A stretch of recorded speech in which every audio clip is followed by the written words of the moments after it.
Hi, welcome back. So we're going to be talking about data types now, and there are four main data types. There's numeric, boolean, sequence type, and dictionary.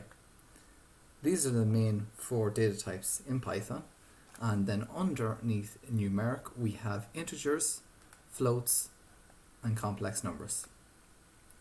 And so an example of an integer is 5, 0 also is 1, minus 55, 2000. So any whole number, it can be positive or negative.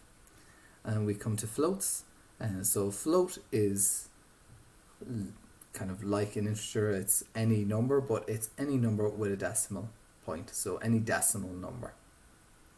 And then complex numbers, which aren't really used too much, are more kind of complicated numbers. So you would have likes of 3.11e, so it's and the power of e minus 6 plus 4j, whatever you want to evaluate j to.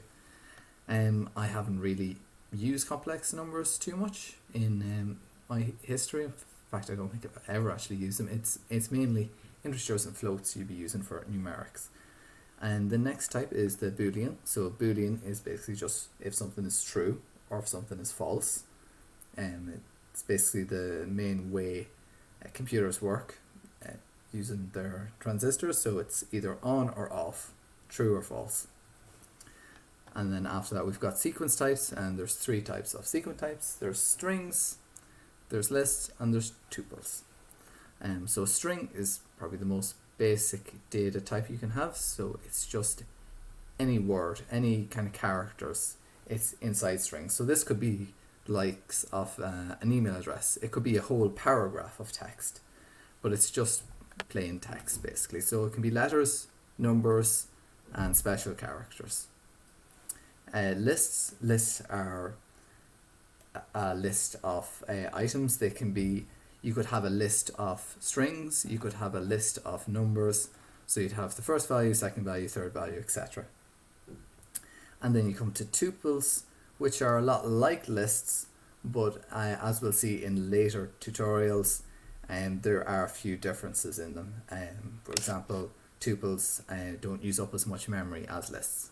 There's also certain things that you can't do with tuples that you can do with lists. And finally we have dictionary data types.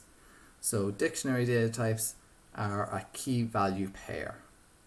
So you have a key and then you would have a corresponding value, and these are typically not ordered, and it doesn't matter what order you put them in, and they can store any values. You could have a dictionary of dictionaries, you could have a dictionary where the key is a string and then the value is a list. And this would be good for storing information about clients, for example, like their key could be an ID, the ID could be an integer, it could be a number, so let's say number 5, and that person then would have a list of let's say materials that they could supply to you, for example. And that is just a quick overview on data types.